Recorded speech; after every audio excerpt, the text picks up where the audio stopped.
अस्सलाम वालेकुम viewers, welcome to चाय विद भट्टी।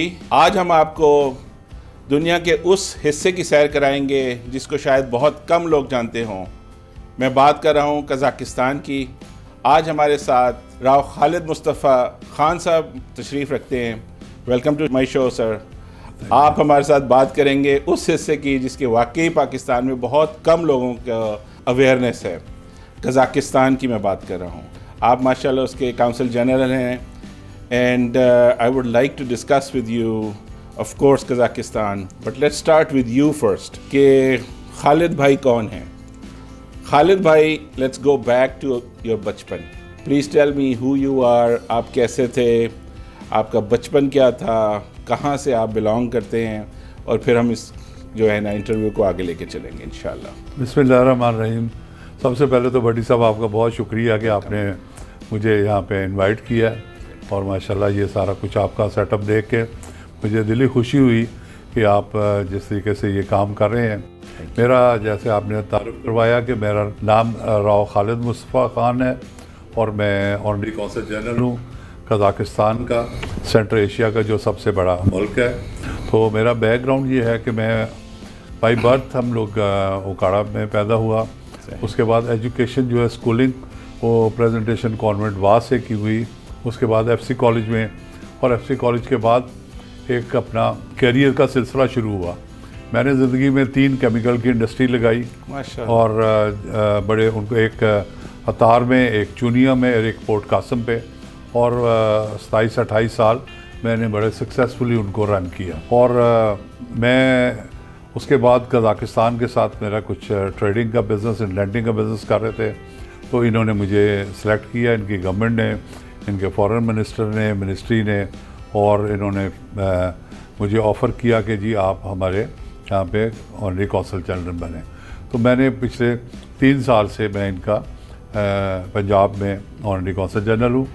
मैंने उनकी ख्वाहिश पे लाहौर में हाई कोर्ट के ऑपोजिट हमारी एक बिल्डिंग है, वहाँ पे हमने उसका कज़ाकिस्तान हाउस का मॉडल हमने बनाया। अच्छा। और उस बिल्डिंग में अंडर वन रूफ वहाँ पे हम बिज़नेस, कल्चर, टूरिज़म सर्विसेज हम प्रोवाइड कर रहे हैं। वीज़ा सर्विस वहाँ पे है। और उसके बाद हमने एजुकेशन के लिए वहाँ पे हमारे पास एक पूरी टीम है। हमारे एजुकेशन में डॉक्टर अल्लाह बख्श साहब हैं, एक्स फेडरल मिनिस्टर एजुकेशन और हेल्थ के, वो उसको लीड कर रहे हैं। वीज़ा साइड पे वो भी एक्स ब्यूरोक्रेट हैं बाबर शफ़ी साहब, वो उसको लुक आफ्टर करते हैं। तो कज़ाकिस्तान सेंट्रल एशिया का सबसे बड़ा और फाइनेंशियली रिच कंट्री है। ऑलमोस्ट इंडिया के साइज़ का कंट्री है, बट वहाँ पे उनके मिनरल्स बहुत ज़्यादा हैं। कितनी पॉपुलेशन है सर? पॉपुलेशन उसकी कोई 1.5 करोड़ के करीब है, ऑलमोस्ट लाहौर से। इंडिया से बड़ा और 1.5 करोड़ पॉपुलेशन, और oil and gas rich, 5th largest world का oil and gas rich country है। तो और टूरिज़म के भी बेशुमार जगह हैं वहाँ पे। हर किस्म का टूरिज़म है, आप यंगस्टर्स के लिए, फैमिलीज़ के लिए, रिलीजियस टूरिज़म है। तो हमने फ़्लाइट शुरू की है लाहौर से अलमाते, 2 घंटे 10 मिनट की फ़्लाइट है। और पिछले 7 महीने से जब से हमने फ़्लाइट स्टार्ट की है, मोर दैन 3000 लोग जो है लाहौर से उन्होंने विज़िट किया है। और अब इंशाल्लाह बहुत से लोग इंटरेस्टेड हैं जाने में। इसी तरीके से एजुकेशन में उनका स्टैंडर्ड बहुत हाई है। मेडिकल की 9 यूनिवर्सिटीज़ हैं जो कि अप्रूव्ड बाय PMDC हैं। तो बाकी भी इसके अलावा दूसरे यूनिवर्सिटीज़, टॉप की यूनिवर्सिटीज़ हैं, एफिलेटेड हैं विद यूरोपियंस और अमेरिकन यूनिवर्सिटीज़ के साथ। तो एजुकेशन बहुत रीज़नेबल प्राइस पे, मेडिकल का ऑलमोस्ट 1/3 कॉस्ट में बच्चा डॉक्टर बन जाता है, MD की डिग्री मिलती है। तो बड़ा पोटेंशियल है।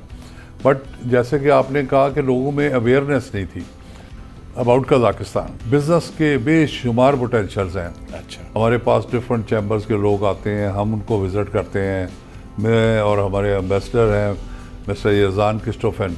तो बहुत सी एक्टिविटीज़ हमने की हैं, और लोगों को आहिस्ता आहिस्ता, ताकि अवेयरनेस हो कज़ाकिस्तान के बारे में कि सेंट्रल एशिया का कितना एक अहम मुस्लिम कंट्री है, ब्रदरली मुस्लिम कंट्री है।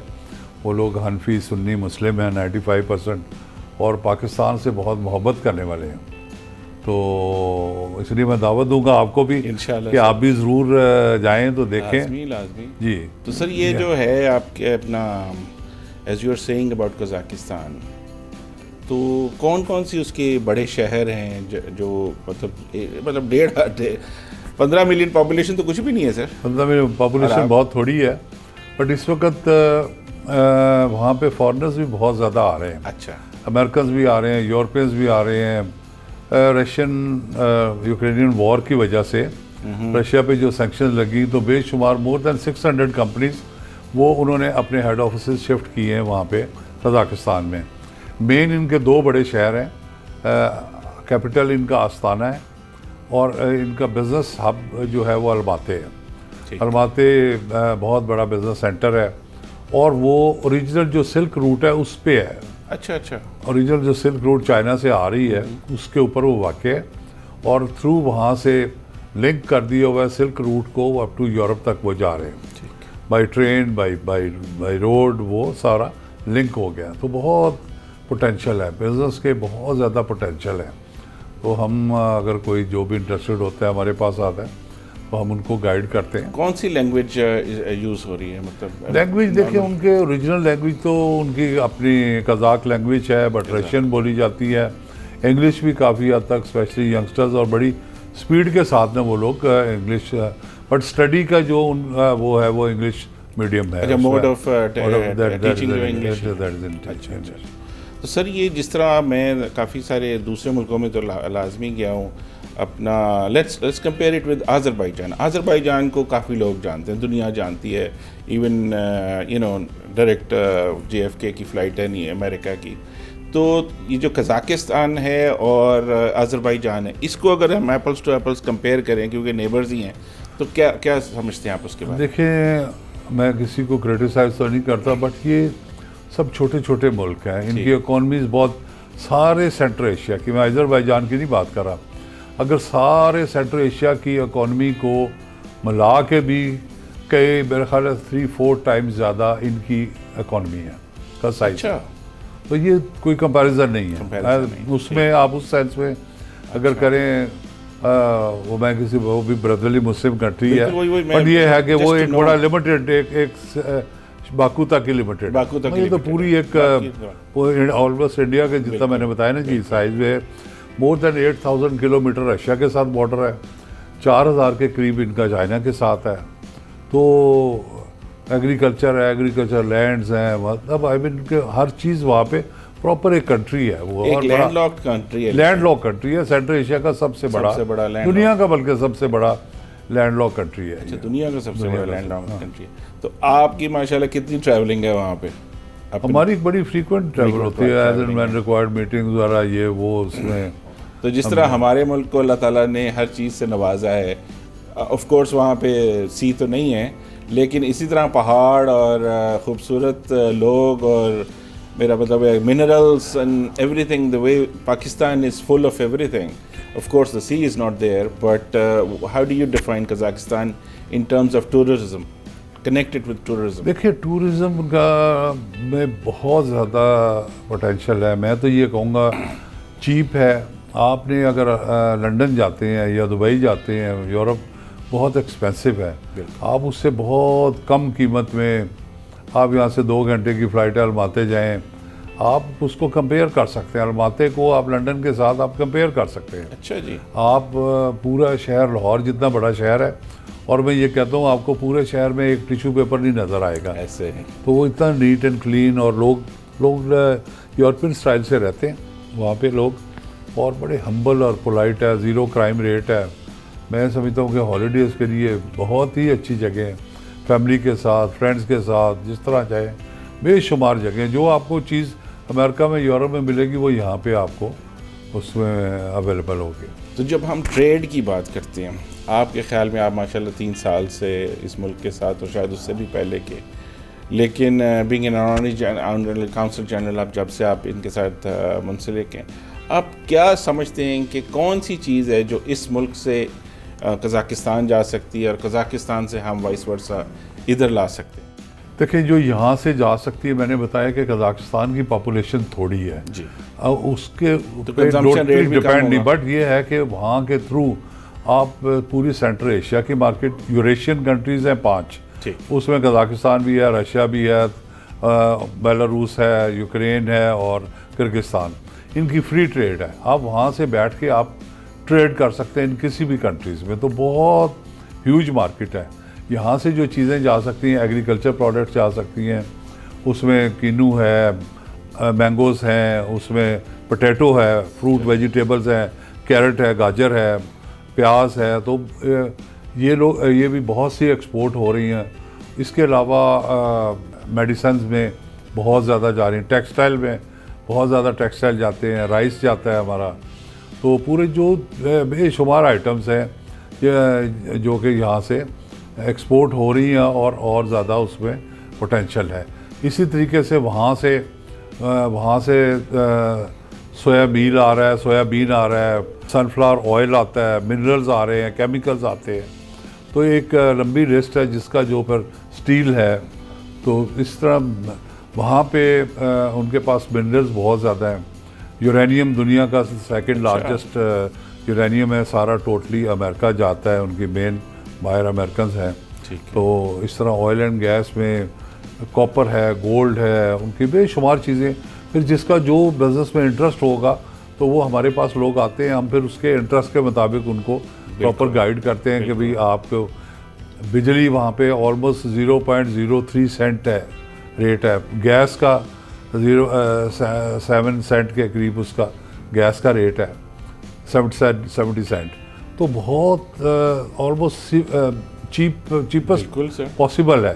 तो बेशुमार इंडस्ट्रीज़, बाज़ लोग इंटरेस्टेड हैं यहाँ पे से अपनी इंडस्ट्री को रीलोकेट करना चाहते हैं कि जी हम जिसमें ज़्यादा एनर्जी और उनको फैक्ट्रियाँ बंद पड़ी हुई हैं, तो उनका ये इंटरेस्ट है कि जी हम उनको रीलोकेट करें। तो इस तरह फिर डिपेंड करता है कि जिसका जो इंटरेस्ट होता है वो हमारे कॉन्सुलेट में आता है। हम फिर उसको प्रॉपर पूरा गाइड करते हैं कि जी आप जिसमें जो हमसे पॉसिबल हो सकता है हम उसको उसमें गाइड करते हैं अपने एक्सपीरियंस के साथ, वहाँ के उसको मार्केट को देख के, उसके पोटेंशियल को देख के। तो इस तरीके से वहाँ के भी लोगों को हम गाइड करते हैं कि जी आप, हमारे पास समंदर है, हमारे पास 25 करोड़ की एक आबादी, कंज्यूमर मार्केट है बहुत बड़ी। इसके अलावा हमारी दोनों पोर्ट्स गवादर कराची के थ्रू हम उनको बताते हैं कि जी आप एक्सेस है अफ्रीकन मार्केट को और मिडल ईस्ट मार्केट को। तो ये भी उनके लिए भी एक बड़ी अट्रैक्शन है। हम उनको ये कर रहे हैं, तो कोशिश कर रहे हैं हम कि इसको ज़्यादा से ज़्यादा दोनों मुल्कों को ताल्लुकात को इन्हांस करें। तो sir basically mode of payment वहाँ पे क्या चलता है? रूबल्स चलते हैं कि उनकी अपनी करेंसी है, और वो वाइस वर्सा डॉलर्स के साथ और पाकिस्तानी करेंसी के साथ कैसे कंपेयर करते हैं? बिल्कुल है जी, बिल्कुल। वो उसको देखें, करेंसी का कोई इशू वहाँ पे नहीं है। वहाँ से आप इजीली पाकिस्तान के साथ ट्रेड कर सकते हैं, बैंकिंग कर सकते हैं। नेशनल बैंक की ब्रांचेस हैं वहाँ पे। अच्छा, माशाल्लाह। और उसके अलावा दूसरे बैंकों ने भी, एमसीबी ने भी कोई एफिलेटेड बैंक्स हैं उनके साथ किया हुआ है, और बैंक ऑफ पंजाब ने भी किया हुआ है। अब एक बैंक ऑफ पंजाब की इस्लामिक बैंकिंग की ब्रांच का हम कर रहे हैं कोशिश कि वो वहाँ पे इस्लामिक बैंकिंग में अपना कर लें, उसमें स्टार्ट करें। तो वहाँ से कोई इस किस्म का इसमें बैंकिंग के इशू नहीं है। तो करेंसी इस वक्त क्या है? मतलब हमारा जो करेंसी उनके टिंगे है, और वहाँ टिंगे है, बट ऑलमोस्ट जिस तरह सेंट्रल एशिया का एक अपना तरीका है उनका ना जी। तो वो हमारी करेंसी से ऑलमोस्ट, हमारी करेंसी उनसे कोई आई थिंक 40% बेहतर है। हाँ, ठीक है। लेकिन उधर यूएस डॉलर्स तो नहीं ले रहे? यूएस डॉलर चलते हैं, चल रहे बैंकिंग हो रही है यूएस डॉलर्स में। डॉलर्स में होते हैं, यूरो में, डॉलर्स में, दोनों में होती है, युआन में भी होती है। ठीक। नहीं, पिछले दिनों वो यूक्रेन में भी ये मसला आया था कि रूबल्स जो है ना, that should be the main currency in Ukraine. मेरा ख्याल है वॉर की वजह से, वॉर की वजह से नहीं जी, वो रशिया पे सैंक्शंस लगी हुई हैं, तो वो रूबल्स उसमें नहीं। ठीक है। तो सर ये जो हम ट्रेड जो पाकिस्तान कज़ाकिस्तान से, जो अगर फ़र्ज़ करो यहाँ से इंडस्ट्री मूव होती है कज़ाकिस्तान, तो उसका जो ट्रेड राउट बनता है वो क्या बनता है? देखिए जी, उससे ट्रेड राउट जो है ना, वो 3 बड़े मेजर, 4 कह सकते हैं आप, 4 बड़े मेजर हैं भाई। सी तो अगर आप करें तो वो तो फिर पहले हम यूज़ कर रहे थे सेंट पीटर्सबर्ग के थ्रू रशियन ठीक। ब्लैक सी वो तो ज़्यादा वो वॉर की वजह से बंद होगी। मगर अभी तो 3 पोर्ट्स हैं जो कि ईस्टर्न यूरोप की यूज़ हो रही हैं वाया टर्की, ठीक है। वो भी एक बड़ी रेगुलर जा रही है और बेशुमार वहाँ से हमारे कोई 18,000 कंटेनर्स तो किन्नू के गए हैं, माशा जो कि आगे ऑनवर्ड चले जाते हैं रशिया को और सेंट्रल एशियन कंट्री। इसी तरह से आलू जा रहा है, आजकल भी थोड़े से इश्यूज आ रहे हैं। बाकी एक बहुत अच्छा रूट चाइना वाला वो भी स्टार्ट हो गया, एनएलसी ने स्टार्ट किया, तो वो शॉर्टेस्ट भी है गिलगित और उसके थ्रू काशगर के थ्रू वो बेशकेकर वो रूट जो है वो सी पैक वाला भी बहुत अच्छा है। थर्ड ईरान वाला भी वो भी यूज़ कर रहे हैं, बहुत भाई ईरान से ट्रेन लिंक उन्होंने उनका इस्टेब्लिश हो गया हुआ है। अच्छा, मैंने आपकी बातों से समझा था कि शायद ईरान वाला रूट ज़्यादा इस्तेमाल होगा। नहीं, सबसे ज़्यादा अफगानिस्तान का हो रहा है। अभी ये हम इसको डेवलप कर रहे हैं। मेरा ख्याल है पाकिस्तान को अगर आगे से चाइनीज़ ट्रांजिट मिलते तो ये बेस्ट रूट है हमारे लिए, शॉर्टेस्ट और बेस्ट है कि हम ये सी पैक का। तो हियर कम सी पैक आप देखें, इतना छोटा सा मुल्क जिसकी 15 मिलियन आबादी, और उसको भी सी पैक अगर इस्तेमाल करना पड़ रहा है, तो how important CPEC is for Pakistan then? Pakistan के लिए तो मैं समझता हूँ कि जी बहुत इम्पोर्टेंट है। और मेरे से अगर आप पूछे सी पैक के बारे में तो मैं ये कहूँगा कि देखिए सी पैक को हमें एज ए कमर्शियल वेंचर लेना चाहिए, एज ए कमर्शियल वेंचर हो किसी के लिए, सब के लिए खुला होना चाहिए। वो चाइनीज़ करें या और कोई करे, जो भी इस्तेमाल करना चाहे, सेंट्रल एशिया वाले करें, ये वो करे, बांग्लादेश करे या श्रीलंका करे, हमें उनसे उसको एज ए बिजनेस प्रपोजिशन हमें सऊदीज यूज़ करें, ईरान यूज़ करें, जो भी करें, आई मीन हमें उसको, मैं समझता हूँ कि इसको कमर्शियल वेंचर बनाना चाहिए। हमें उसको उस एंगल में लेना चाहिए कि ये भाई एक कमर्शियल पाकिस्तान को मैं समझता हूँ कि बहुत से फ़ायदा हो सकता है, उससे फ़ायदा उठाना चाहिए दोनों पोर्ट्स को, कराची को भी, इसको भी। बिल्कुल। आप तो माशाल्लाह ट्रेड के साथ और ये लैंडलॉक्ड कंट्रीज़ के साथ इन ने, तो आप मुझे ये सिर्फ बताएं कि हमारी आवाम को बताएं बेसिकली जो इसको कंट्रोवर्शियल बना रहे हैं, how important it is for the rest of the world, specially for Pakistan.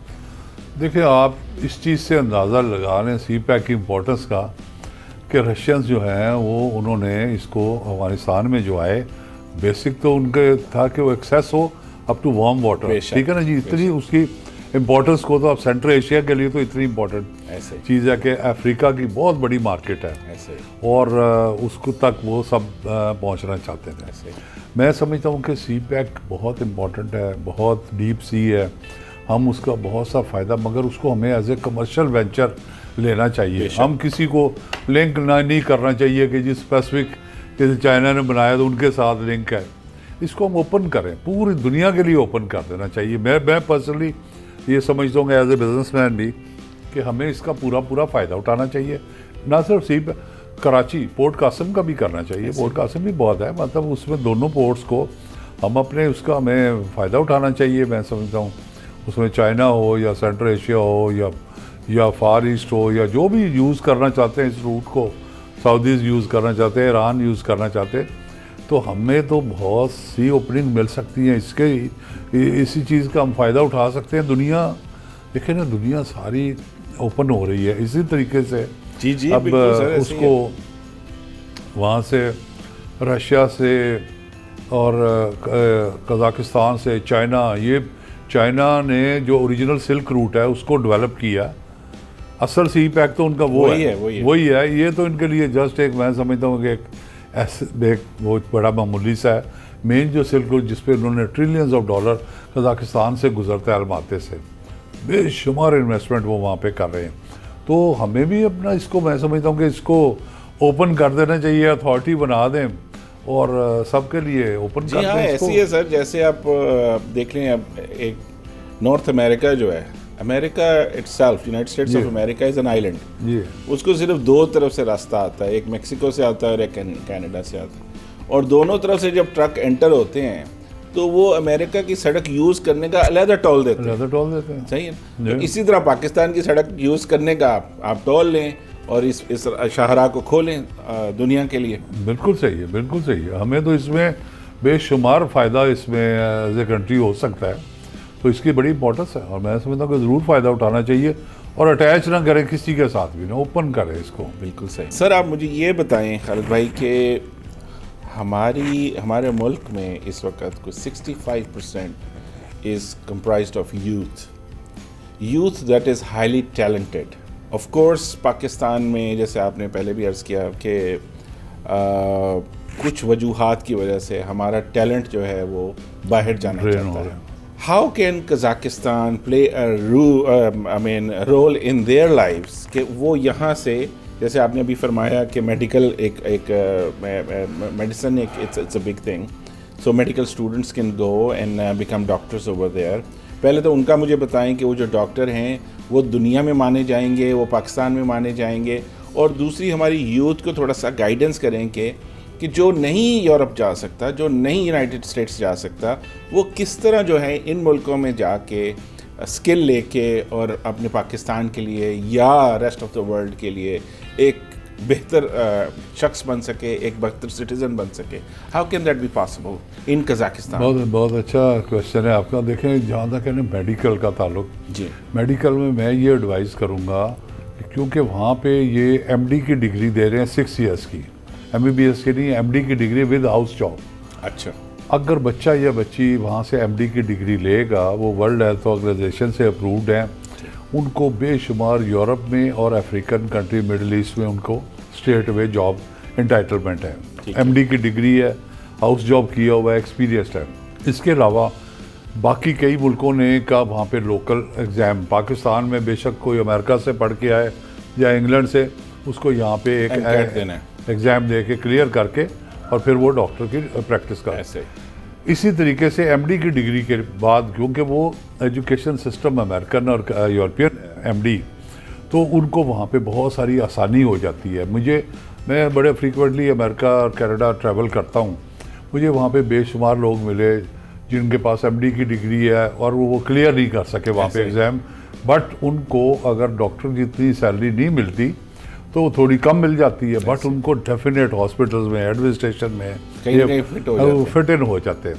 तो मैं तो ये उनको एडवाइस करता हूँ कि भाई आप जाएं यहाँ से, एमडी की डिग्री लें वहाँ से, और यहाँ की बजाय ऑलमोस्ट 1/3 प्राइस में आप होते हैं।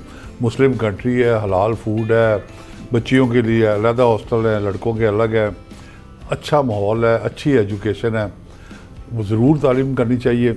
इसके अलावा एक तो ये मेडिकल का हो गया, इसमें तो बहुत स्कोप है। ask you one question. तो आप ये कह रहे हैं कि अगर कज़ाकिस्तान के स्कूल से मेडिसिन में आपने एमडी किया हुआ है तो आपको यूरोप में एग्ज़ाम देना पड़ेगा? यूरोप के काफ़ी कंट्रीज़ में आपको जॉब नहीं देने पड़ते क्योंकि वो अप्रूव्ड है बाई WHO। अच्छा, मिडिल ईस्ट में कहीं पे नहीं आपको पूरा ओपन है, अफ्रीका आपके लिए ओपन है। अच्छा, बेशुमार कंट्रीज एमडी की डिग्री जब आपने विद हाउस जॉब वहाँ से ली हो 6 इयर्स की, तो आपके लिए बहुत सी ओपनिंग्स जो है ना वो खुल जाती है। कितना खर्चा आता है तकरीबन उस डिग्री एमडी की डिग्री में ना जी देखें, एक फर्स्ट सेमेस्टर फ़ी है उनकी कोई साल की कोई अराउंड $4,000 के करीब। That's not bad at all. Very cheap. अच्छा, very cheap. तो यहाँ पे तो मतलब यहाँ पे 35-40 लाख जी भी शायद इससे भी ज़्यादा है। एक सेमेस्टर की है जी सर, यही एक सेमेस्टर की 35 लाख है और 2 सेमेस्टर की मिला के वही 30, 80, 70, 80 लाख रुपये बन जाता है। तो उसके मुकाबले में वहाँ पे आपको 12 लाख $4,000 कितने बन गए? हेल्थ केयर है कुछ भी नहीं बना सर। $5,000 भी अगर आपको हो तो मतलब बहुत कंपेयर करें $4,000 इज 12 लाख रुपीस पाकिस्तानी माशाल्लाह। 12 लाख रुपीस में अगर आप जाके साल का सेमेस्टर का एजुकेशन साल का मतलब सही कह रहे हो, बहुत मैं समझता हूँ कि बड़ा अच्छा है और बड़ी स्पीड से लोग जा रहे हैं। फ्रंटियर से बच्चियाँ बेशुमार हैं, मैंने वहाँ पे जाते हैं जैसे पूछते हैं, बहुत ज़्यादा बच्चियाँ जा रही हैं जो कि डॉक्टर्स बन रही हैं। तो एक उनके एक अपना उनकी एक अपनी भी एक इम्पोर्टेंस बढ़ जाती है ना when you are a doctor. Of course, तो ऑब्वियसली बच्ची हो या बच्चा हो, बच्ची के लिए भी तो बड़ा पोटेंशियल है। इसी तरीके से बाकी यूनिवर्सिटीज़ जो हैं वो बहुत टॉप की यूनिवर्सिटीज़ हैं और एफिलेटेड हैं भाई फॉरेन यूनिवर्सिटीज़ के साथ। वो वहाँ पे एजुकेशन का स्टैंडर्ड उनका बहुत हाई है। उसमें है आईटी है, आर्टिफिशियल इंटेलिजेंस है, एमबीए है, एलएलएम है, इंजीनियरिंग है, बेशुमार सब्जेक्ट्स हैं। कोई इंटरेस्टेड हो तो वहाँ पे आए, हम उनको कज़ाकिस्तान हाउस में पूरा उनको गाइड करते हैं, उसको बताएंगे कि भाई ये पॉसिबिलिटीज़ है आपके लिए। तो मैं समझता हूँ कि एटलीस्ट बेसिक एजुकेशन तो हो, क्योंकि कनाडा, अमेरिका, ऑस्ट्रेलिया पढ़ना बहुत एक्सपेंसिव हो गया। तो उससे बेहतर है कि आप एक उसमें करके डिग्री लें और फिर इसी तरीके से टेक्निकल एजुकेशन कोर्सेज हैं डिफरेंट, आपको शॉर्ट कोर्सेज हैं, साल का है, आपने वो कर लें आप, तो उसमें भी फिर आपके बहुत सी ओपनिंग हो जाती हैं, वहाँ पे आप स्ट्रेट बाहर जॉब्स आपको मिल सकती हैं। तो हमारी बाकी जो सर जो जवान कौम है और स्किल्ड लेबर है हमारी, उसके लिए कितने एवेन्यूज़ हैं इसके अलावा? स्किल्ड लेबर के लिए देखें जी, एग्रीकल्चर कंट्री है बहुत बड़ा। मैंने भी उनकी गवर्नमेंट से रिक्वेस्ट की है, ये हमारी दोनों गवर्नमेंट्स के काम करने का है। अभी देखो होपफुली एक अच्छी स्टेबल गवर्नमेंट उम्मीद आ रही है। तो शहबाज शरीफ साहब में ख़ुद बहुत इनिशिएटिव है और वो उन्होंने 2 दफ़ा पहले विज़िट भी किया और इंशाल्लाह कोशिश है हमारी कि उनके प्रेसिडेंट भी विज़िट करें। तो उसमें एग्रीकल्चर सेक्टर में मैं समझता हूँ, मैं तो कोशिश करता रहता हूँ कि पाकिस्तानी लेबर जो एग्रीकल्चर में है उनको वहाँ पे जॉब्स मिलने चाहिए। तो देखो होपफुली इंशाल्लाह हम उस पर एक वर्किंग कर रहे हैं, कोशिश करते हैं कि कुछ हमारी यहाँ से लेबर वगैरह जा सके। उसमें गवर्नमेंट से भी रिक्वेस्ट करेंगे कि आप इसमें उनकी गवर्नमेंट लेवल पे बात हो तो ज़्यादा बेहतर हो सकता है। खालिद भाई आप हमें भी बताइएगा, इंशाल्लाह ताला लाहौर लाइव आपके लिए जो भी कर सके अपने नौजवानों के लिए, अपने मुल्क के लिए, क्योंकि मेड इन पाकिस्तान जब तक एक्सपोर्ट नहीं होगा ना, तो तब तक इस मुल्क के हालात मेरे हिसाब से बीइंग फाइनेंस का एक अदना सा स्टूडेंट, इस मुल्क को चेंज नहीं आना। And I think what you are telling me, nobody has actually looked at this part of the world and माशाल्लाह आपने इस दुनिया को भी दिखाया है, सेंट्रल एशिया की तरफ दरवाज़ा खोला है इस पाकिस्तान के लिए, पाकिस्तान की यूथ के लिए, पाकिस्तान की स्किल्ड लेबर के लिए। तो जहाँ तक हो सके सर लाहौर लाइव भी आपके साथ है, प्लीज़ हमें इंफॉर्मेशन दीजिएगा, हम भी आपका मैसेज जो है जहाँ तक हो सकेगा पहुँचाएँगे। सर एक और सवाल जो मेरे जहन में आ रहा है वो है टूरिज़म। जिस तरह पाकिस्तान को टूरिज़म की ज़रूरत है, लेकिन पाकिस्तान के वो लोग जो यूरोप नहीं जा सकते, जो थाईलैंड नहीं जा सकते, यूनाइटेड स्टेट्स नहीं जा सकते, आपने कहा कि वहाँ पे भी कज़ाकिस्तान में भी tourism is huge. So give me a flavour of that please. देखिए टूरिज़म 2 तरह का टूरिज़म है, एक तो जनरल टूरिज़म है, उसमें साइट सीइंग है, बेशुमार चीज़ें वहाँ पे विज़िट करने के लिए है, बच्चों के लिए भी हैं, बड़ों के लिए भी हैं।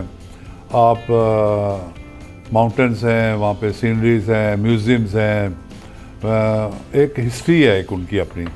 और बाकी जहाँ तक मैंने बताया कि वहाँ पे आपको शॉपिंग मॉल्स हैं, एंटरटेनमेंट्स हैं, आपको अच्छा वेदर है, बेशुमार बच्चों के लिए भी बड़ों के लिए भी एक अट्रैक्शन है। और इसके अलावा रिलीजियस टूरिज़म भी है। रिलीजियस टूरिज़म का क्योंकि ये ओरिजिनल सिल्क रूट पे वाक़ई है, तो यहाँ पे बड़े बड़े हमारे सूफ़ी सेंट्स जो हैं उनके मज़ारात हैं। एक इनका सूबा है तुर्किस्तान। ये लोग सेंट्रल एशिया के बेसिकली 2 नस्लें हैं, एक तुर्क है और एक मंगोल। टर्की के लोग भी तुर्क नस्ल से हैं। तो यहाँ पे तुर्क नस्ल के एक इनके बुज़ुर्ग हुए हैं जो कि उनका नाम ख्वाजा अहमद यसाबी, जो कि सूबा उनका तुर्किस्तान में, वहाँ पे उनका मज़ार है, 100 एकड़ में उनका मज़ार है। और एक बादशाह थे तैमूर लंग ने और उनकी हमशीरा ने इनका मज़ार बनाया। उसके बाद टर्किश गवर्नमेंट ने 100 एकड़ के अंदर उनका मज़ार है, लाइब्रेरीज़ हैं, वो नक्शबंदिया सिलसिले के बानी हैं। और उसके बाद सूफ़ीज़म की उन्होंने इब्तिदा की। अच्छा, वहाँ से शुरू हुआ। उनकी बेशुमार क्वालिटीज़ में एक क्वालिटी ये भी है कि उन्होंने कुल उम्र जो है ना जी वो 76 ईयर्स पाई, जब वो 63 के हुए तो उन्होंने कहा कि क्योंकि हजूर नबी करीम सल्लल्लाहु अलैहि वसल्लम की उम्र जो थी वो 63 साल थी, तो लिहाजा अब मैं ज़मीन के ऊपर नहीं रहूँगा, मैं बेसमेंट में। फिर उन्होंने बकिया 13 साल अबादत में गुजारे।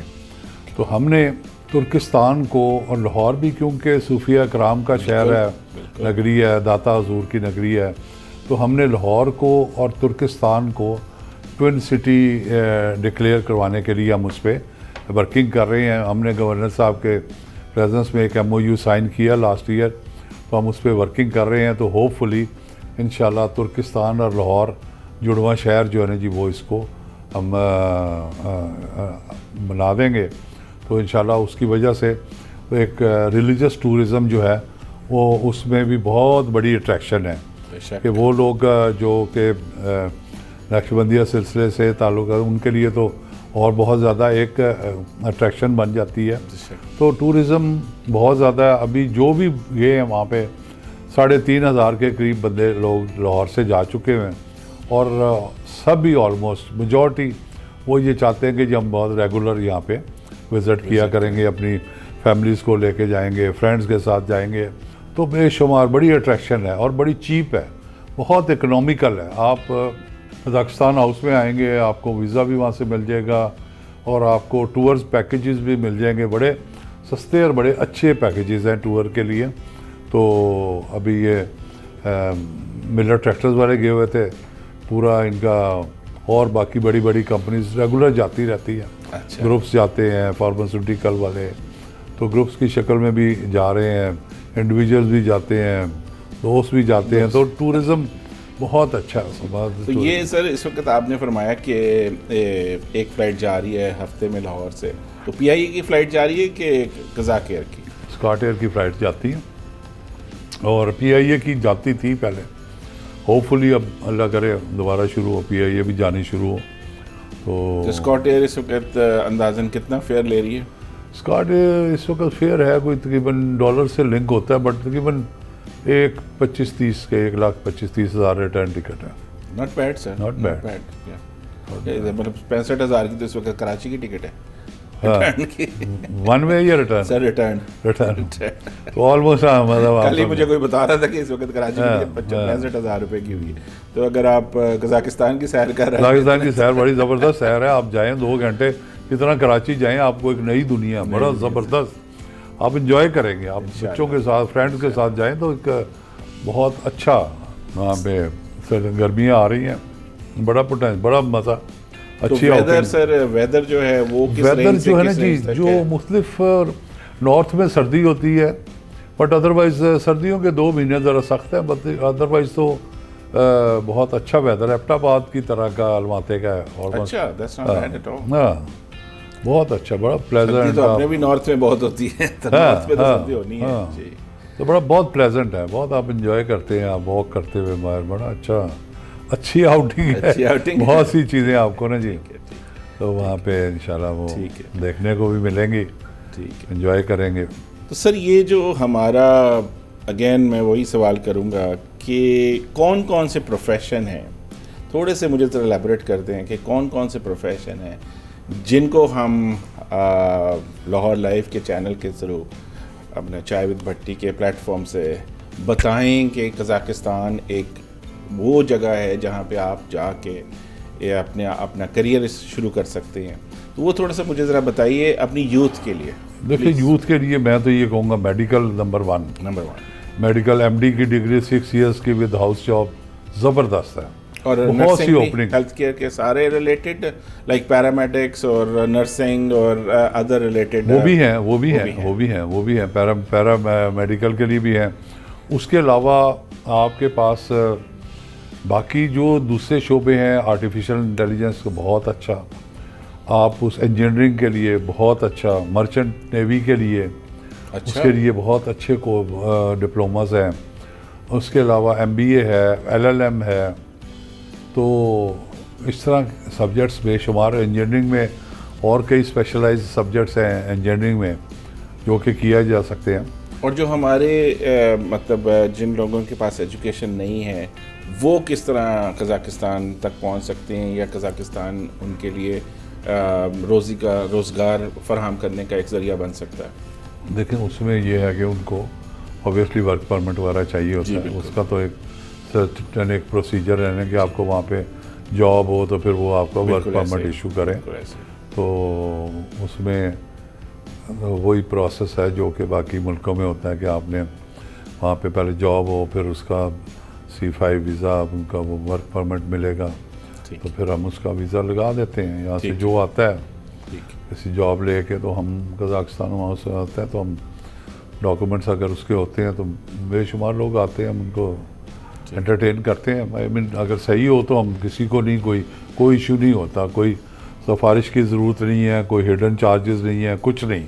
ठीक, अगर कोई स्टेट है उसका सही है, वीज़ा के लिए भी अगर उसके क्राइटेरिया पे अगर वो पूरा होता है तो हम कभी नहीं रोकते कि कोई इसको मेडिकल के हैं बच्चे हैं आते हैं। हम उनको यही कहते हैं बल्कि कि आप इधर से उधर से एजेंट्स वगैरह के थ्रू आते हैं मत किया करें।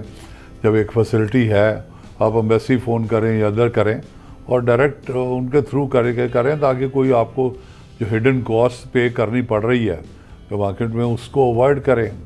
और मैं आपके प्लेटफॉर्म के थ्रू भी यही कहूँगा कि जी आप डायरेक्ट या एम्बेसी को फ़ोन करें या कॉन्सुलेट आएँ, जैसे इन्फॉर्मेशन लें, वो आपको प्रॉपर उसमें गाइड करेंगे सो दैट कि आपके साथ कोई किसी किस्म की ज़्यादती ना हो।